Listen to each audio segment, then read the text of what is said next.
Mi nombre es completo Luis Armando Suárez Salazar. Y pongo el nombre completo porque aquí hubo un Luis Suárez que nos quisimos mucho, fuimos muy amigos en México y muchas veces por la homonimia se nos presentaron algunas situaciones no desagradables, pero incómodas porque se confundían, cosas que me reclamaban a mí se las tenían que reclamar a Luis Suárez. Y después apareció Luis Suárez, este jugador de fútbol uruguayo, que cuando se incomodaba y estaba perdiendo mordía a la gente en el terreno, y entonces decía, yo no soy ese, yo soy otro Luis Suárez. Yo soy desde el punto de vista profesional, digamos, doctor en ciencias sociológicas, licenciado en ciencias políticas, doctor en ciencias, y tuve la oportunidad de hacer también en un momento un posgrado de sociología. Ahora desarrollo varias tareas docentes, la mayor parte del tiempo, en el Instituto Superior de Relaciones Internacionales Raúl Roa García de La Habana, Cuba. También soy integrante del Consejo Científico del Centro de Estudio Che Guevara. En fin, participo en muchos espacios como escritor, en mi carácter de ensayista, escritor, formo parte de la sección de literatura histórico-social de la UNIAC, Unión Nacional de Escritores y Artistas de Cuba. Y dentro de eso, de la sección de literatura histórico-social, coordino un grupo de estudios sobre la Revolución Cubana que tenemos, la historia de la Revolución Cubana que tenemos funcionando en esa sección. Y después, bueno, publico, escribo ensayos, artículos sobre mis temas preferentes, que es más que todo las relaciones internacionales, la política internacional, el escenario internacional. Trabajo mucho el tema de geopolítica, trabajo con mucha fuerza las geopolíticas de la resistencia. También trabajo en muchos aspectos, lo que se llama la prospectiva, la proyección estratégica de los procesos que se están mirando hoy en el mundo. En fin, tengo una actividad bastante intensa, también como escritor. Creo que para el último inventario que hice he sido autor, coautor, coordinador, compilador de 30 libros que están publicados en diferentes lugares del mundo, algunos con más de una edición, otros con menos suerte, como siempre nos pasa a los escritores y a los ensayistas, en nuestro caso de esa literatura histórico-social, de los temas de las relaciones internacionales. Vamos a decir, cada vez que yo hablo de Revolución Cubana, me gusta diferenciar la Revolución Cubana en el poder del proceso previo, que también se le llama Revolución Cubana, pero que más precisamente podríamos decir la lucha insurreccional que antecedió al triunfo de la Revolución Cubana en enero del 59. Previo a eso, yo era muy pequeño. Yo nací en el año 1949, aunque la inscripción de nacimiento dice que es en el año 1950, pero nací en el año 1949, por lo tanto era un niño cuando se estaba desarrollando toda esa etapa. Pero buena parte de mi familia, mi padre, algunos de mis tíos paternos, se vincularon muy rápidamente al 26 de julio, algunos combatieron en el segundo Frente Oriental del País, que era el que encabezaba y que encabezó Raúl Castro, que era el frente que se fue extendiendo en toda la zona de lo que es el Valle de Guantánamo, en la zona sur y norte de lo que, pero fundamentalmente de la provincia otrora llamada Oriente.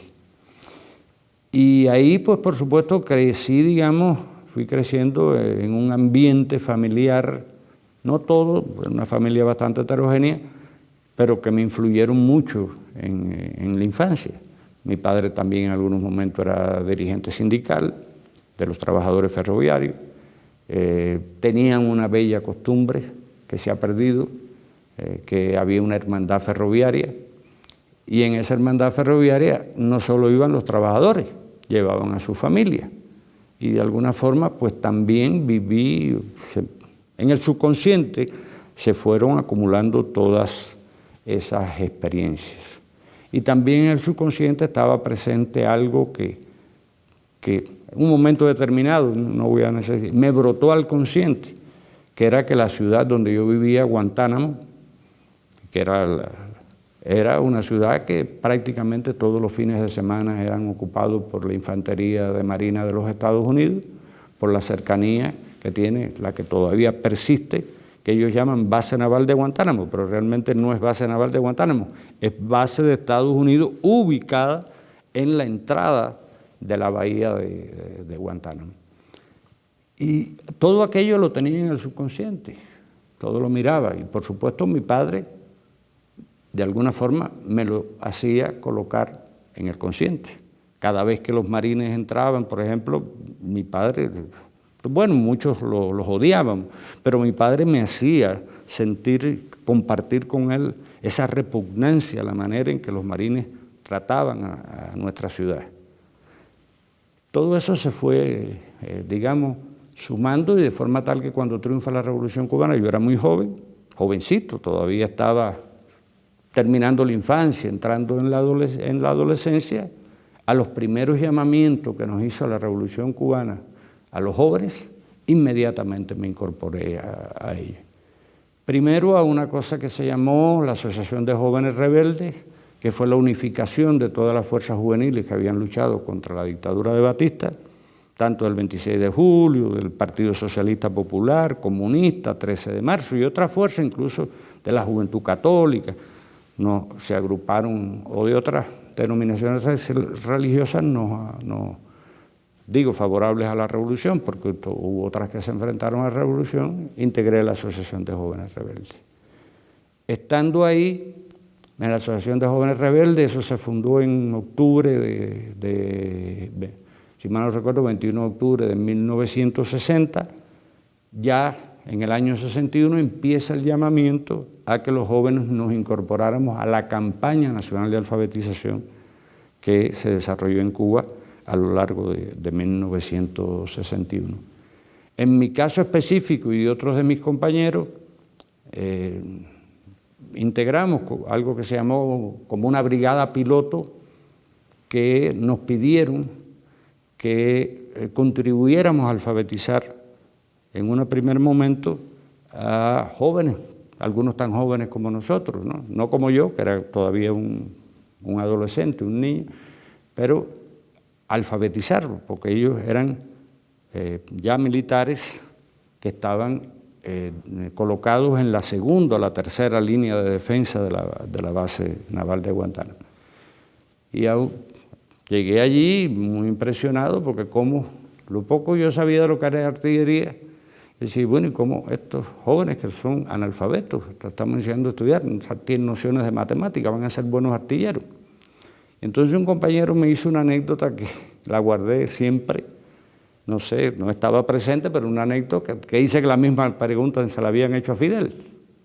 Y Fidel le dijo, ellos no saben todavía leer ni escribir ni matemáticas, pero sí saben que tienen que disparar al enemigo.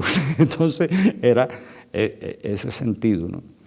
Y después empecé a alfabetizar en otra, ya después cuando empezó formalmente la campaña de alfabetización, alfabetizar a las milicias campesinas que se fueron formando en Cuba, para combatir el bandidismo que se daban y también para prepararlo en defensa de la revolución. Y bueno, metido en ese ambiente, pues me incorporé, digamos, y empecé a adquirir conocimientos de la vida militar también muy joven, ¿no? En aquel momento, que después, pues bueno, vino la crisis de octubre de 1962, nos movilizamos militarmente. A nosotros los jóvenes que teníamos una cierta preparación, pues nos asignaron tareas que tenían que ver con las comunicaciones militares, aprender a manejar nuevos equipos de comunicaciones, y así. Y después, bueno, integré la Unión de Jóvenes Comunistas, que se funda el 4 de abril de 1962. Seguidamente se funda también ese año la Unión de Estudiantes Secundarios, que no existía en Cuba. Paso a ser dirigente de la Unión de Estudiantes Secundarios en mi escuela a nivel después regional, más tarde en la provincia que se llamaba Oriente, ahora son 5 provincias, pero entonces se llama Provincia Oriente. Y me decidí ya, cumpliendo tarea, y pedí que quería terminar mis estudios de preuniversitario. Al final, cuando estaba terminando los estudios universitarios, pues me hicieron otra convocatoria para otra tarea. Bueno, la tarea que me dijeron es que si estaba dispuesto a cumplir una tarea internacionalista. Yo inmediatamente dije que sí. Bueno, no puedes terminar, la tarea internacionalista te está convocando ahora, yo no sabía ni qué es lo que era. Dejé los estudios preuniversitarios, me incorporé a esta tarea internacionalista, que era una unidad en aquel momento del Ministerio del Interior de Cuba, que tenía como una de sus tareas el análisis de la situación existente en América Latina, en los países que teníamos asignados, etcétera. Y cumpliendo esa tarea, pues ya empecé a visitar por primera vez países de América Latina. El primer país que toqué tierra fue acá en México, dio la casualidad. Estuve a punto de un accidente de aviación aquí en México, pero eso no lo cuento porque... Y de ahí estuve en Perú. Después, cuando vino el terremoto de Perú del año 1970, pues como ya había estado en Perú, conocí a muchos amigos en Perú, me pidieron que me incorporara a los que fui al equipo cubano que fue a coordinar toda la ayuda solidaria que le mandó el gobierno cubano de Perú, donaciones de sangre, suministros, y ahí pues tuve una experiencia también peruana muy intensa que, entre otras cosas, me permitió conocer el mundo de los pueblos originarios. No de todos, pero el mundo de los pueblos originarios de Perú.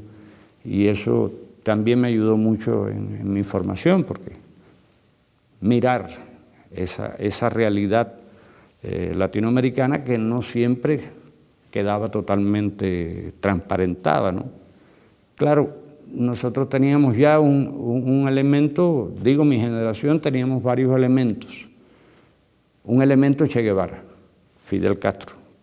De hecho, nosotros, tal vez por autocomplacencia, nos definimos a nosotros mismos como la generación guevarista, porque en todos estos procesos que estoy hablando, no conocí personalmente al Che, pero sí al Che, sus discursos, y el Che siempre tuvo así un llamado a la juventud en algo que él planteó, que la juventud ha de ser la arcilla fundamental de nuestra obra, en el proyecto de la construcción, que él llamaba simultánea del socialismo y el comunismo. La juventud es la silla principal de nuestra obra y estábamos llamados de alguna forma a ser los embriones, vamos a decir, de los hombres nuevos necesarios para lo que el Che llamaba construir el socialismo y el comunismo.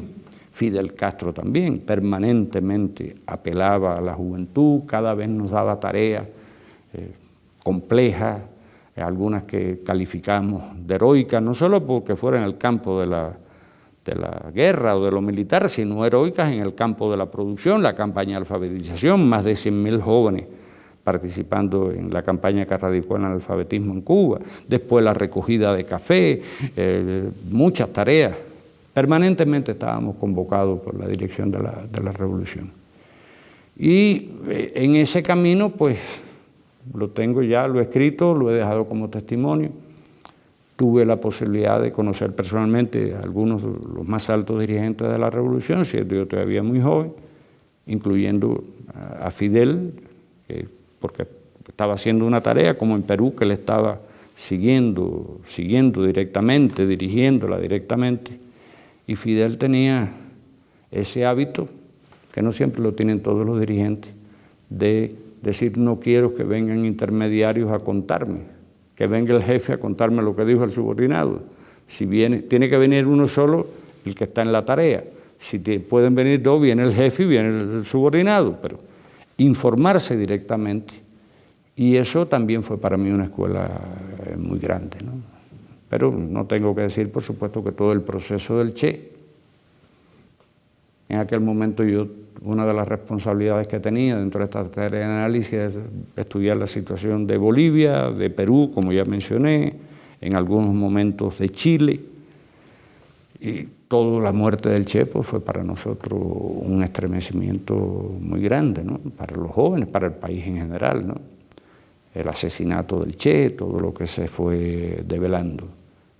Y eso más bien lo que hizo fue profundizar en nosotros el espíritu internacionalista, el ejemplo del Che, como ese joven que había abandonado todas sus añoranzas de recorrer el mundo, bueno, siendo funcionario y dirigente de la Revolución Cubana, pudo recorrer una parte del mundo, pero de todas maneras que es lo que decía, que su patria era toda América, o sea, ¿no?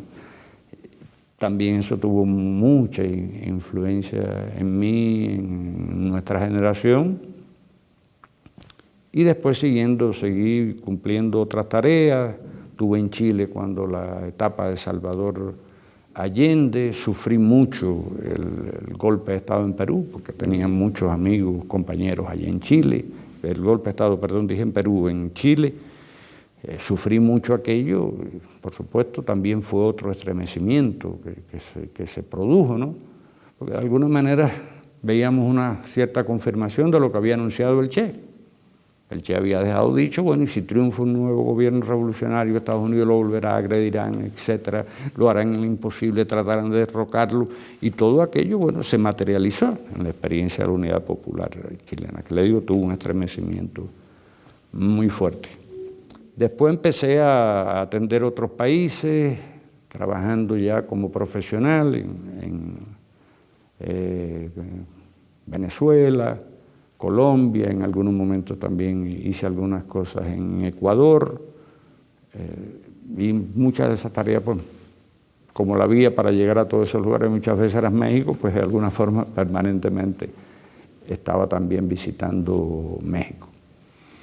Y ahí Colombia, otro país que también al conocerlo, ahí estuve muy implicado durante muchos años, también me estremeció mucho la violencia existente en Colombia, también bajo la orientación, digamos, de Fidel y de mis otros dirigentes. Fidel era, pero de mi dirigente inmediato, vamos a decir, entre ellos un compañero que tuvo también marcó mucho. Yo le digo mi segundo padre, ¿no? Ya dije que lo que me había dejado mi primer padre, el comandante Manuel Piñeiro Lozada, que llevaba a veces el seudónimo de Barba Roja, porque tenía una barba.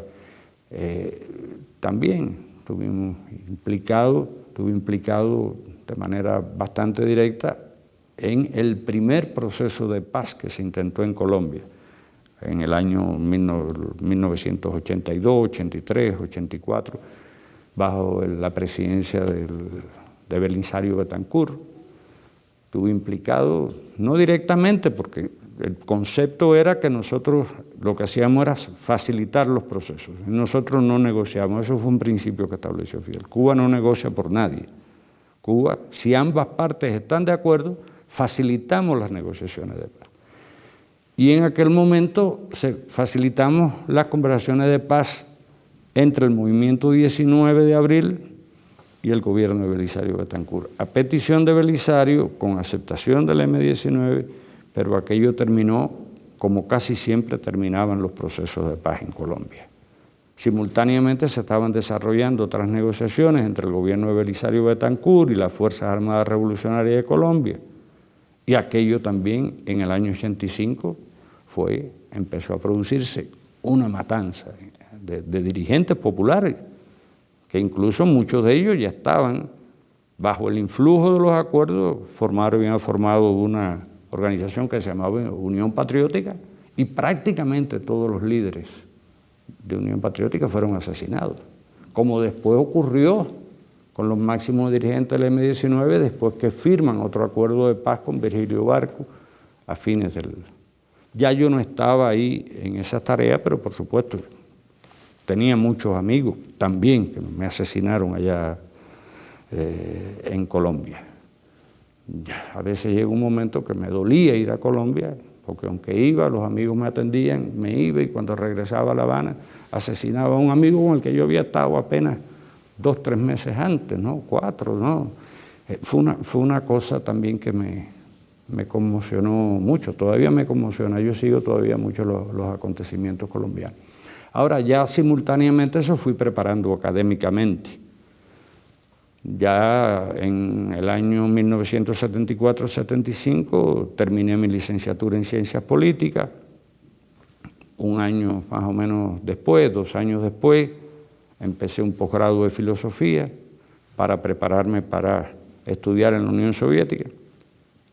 Ellos no le llamaban doctor, le decían candidato a doctor. No eran máster, ellos le llamaban candidato a doctor. Pero al final no me decidí a ir a la Unión Soviética y seguí mis propios estudios. Y fui nombrado en el año 1964 como director de un centro ya desaparecido que se llamaba el Centro de Estudios sobre América.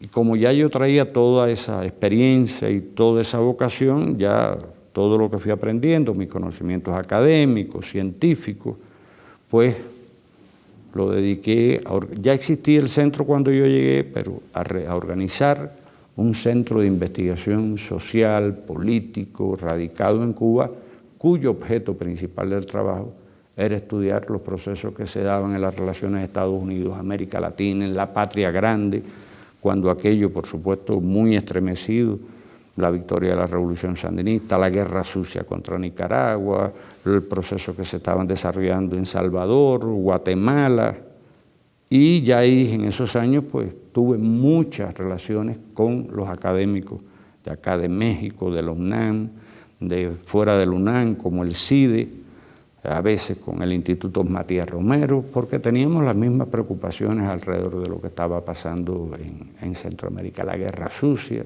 Eso nos llevó también muchas veces a ir a estar en Nicaragua, ¿no? Panamá, que por supuesto también fue un momento un lugar durante el gobierno de Torrijos que facilitaba también todos estos contactos, por lo tanto conocí un poco Panamá. No le tengo que decir que me estremeció mucho la invasión norteamericana de 1989, también me mataron a muchos amigos allí. O sea, todo eso ha ido formando parte, digamos, de mí. Y ya a la altura del 96, por razones que no tienen necesario, bueno, dejé la dirección del Departamento de América, del Centro de Estudios sobre América, empecé a trabajar como coordinador de investigaciones en el Ministerio de Justicia de la República de Cuba, implementando un programa nacional de investigaciones jurídicas en el país. Ahí ya tuve que reintroducirme en el estudio de temas de Cuba, que no es que no los estudiara. Y ahí preparé un libro en todos esos años que llamé El siglo XXI, posibilidades y desafíos para la Revolución Cubana. Ya le dije, cuántos libros creo que he publicado, pero de todas maneras uno siempre dice cuáles son los libros que más Uno escribe los libros, pero como decía García Márquez, los libros también escriben a uno. Y ese libro, pues, con ese libro defendí mi doctorado en Ciencias Sociológicas. Ya eso fue por el año 2001-2002. Seguí mi carrera académica, empecé a trabajar como profesor a tiempo parcial en el Instituto Superior de Relaciones Internacionales, impartiendo fundamentalmente enseñanza de posgrado, ¿no? Porque ya cuando uno tiene cierta, le dicen jerarquía docente, pues le invitan a que uno no solo haga licenciatura, sino que más bien forme los maestrantes y cursos de posgrado. Y ahí todavía estoy, en el IRC.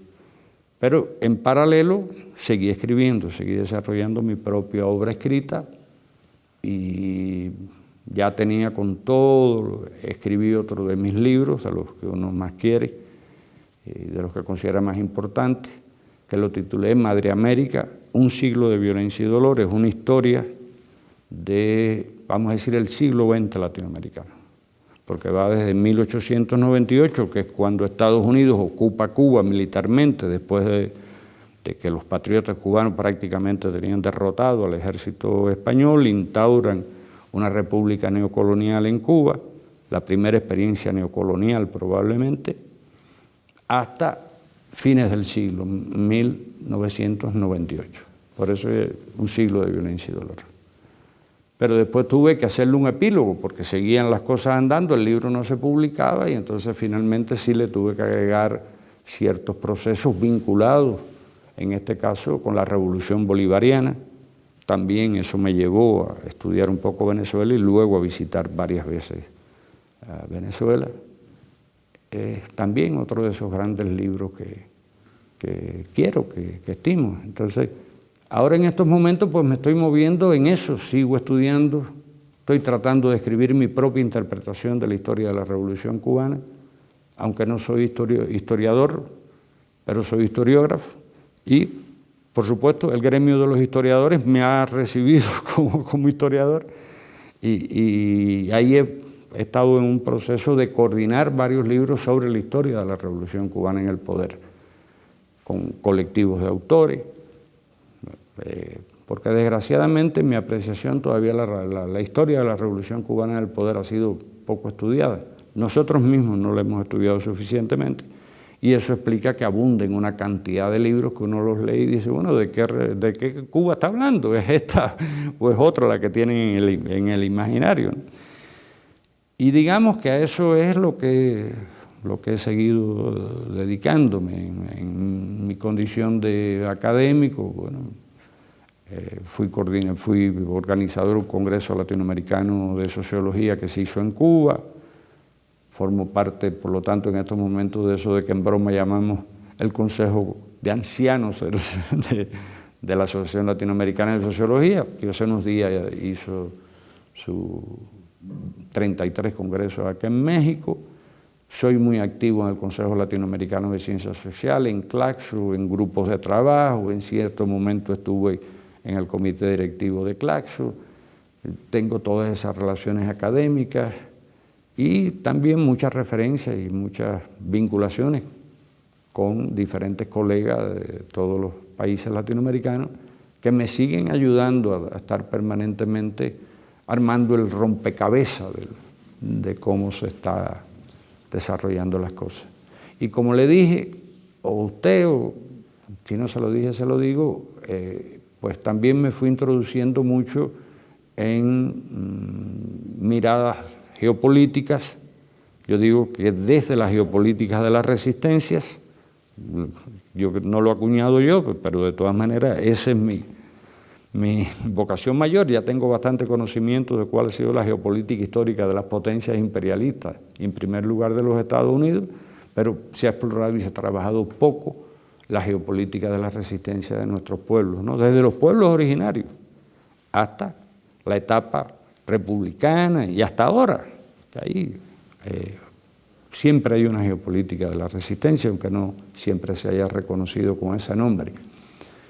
Y también pues tratando de hacer estudios prospectivos de hacia dónde van las cosas. En ese orden acabo de publicar, publiqué ya un libro haciendo el balance de la administración Obama, de los 8 años de Obama, y terminando con una visión prospectiva de lo que iba a ser la administración Trump. Y acabo de terminar un libro, bueno, lo terminé no, se acaba de publicar ahora en el 2022, un libro analizando administración Trump y terminando con también mirada prospectiva de Biden, pues, elaborando escenarios. Y salvo algunas cosas, en lo general se está desgraciadamente cumpliendo lo que yo llamé lo que iba a ser el peor escenario, que es que Biden iba de una u otra forma a mantener las políticas de la administración precedente, como lo ha demostrado en Cuba, como lo ha demostrado en la agresión a Cuba, Venezuela, eso que se llama la segunda etapa de la revolución sandinista, y todos los entorpecimientos que está tratando de hacer a todos los procesos de cambio favorables a los intereses nacionales y populares que se están desarrollando en estos momentos, incluyendo la cuarta transformación que se está desarrollando en México. Y eso pues también me ha traído acá a México varias veces y ahora pues en esta visita que realizo a México he estado impulsando ahora en mi carácter de integrante del Consejo Científico del Centro de Estudios Che Guevara, un programa que desde Cuba hemos llamado 5595, Che 5595, dirigido fundamentalmente a impulsar el estudio del pensamiento del Che, multifacético, en estos dos acontecimientos, que es el asesinato del Che, 9 de octubre, 1967, 55, y la celebración que tenemos que hacer, porque además me gusta pensar al Che vivo, ¿no?, de esos hombres que tienen el privilegio, como Fidel y otros, de pasar a la inmortalidad, a celebrar el 95 aniversario de su natalicio, que va a ser en junio del 2023, 14 de junio del 2023. Estoy muy implicado en eso, y de estos días que he estado acá en México, además de participar en el Congreso de Alas, pues he estado haciendo coordinaciones para ver si en México ya de hecho se está comenzando con la conferencia que ofrecí el 22 de agosto, dando a conocer toda esta jornada, los propósitos que esta jornada persigue en Cuba, en otros países del mundo, pero marcando también como un elemento central lo que yo he llamado la confluencia armónica que tuvimos el privilegio de vivir en Cuba entre dos de las más grandes personalidades del siglo XX y en el caso de Fidel del siglo XXI, esa confluencia armónica entre el Che y Fidel. Y también sobre eso pues he estado escribiendo, he estado reflexionando, he estado publicando, y probablemente ya saliendo de México una de las cosas que haga sea a emprender, terminar actualización de unos libros, pero ya colocado en el contexto actual de América Latina, del Caribe, de Estados Unidos y de los otros procesos peligrosísimos y complejos que están pasando en la economía capitalista mundo y en el sistema internacional de Estado. A eso le voy a dedicar mi energía en los próximos meses, ¿no?, si la salud me lo permite, por supuesto.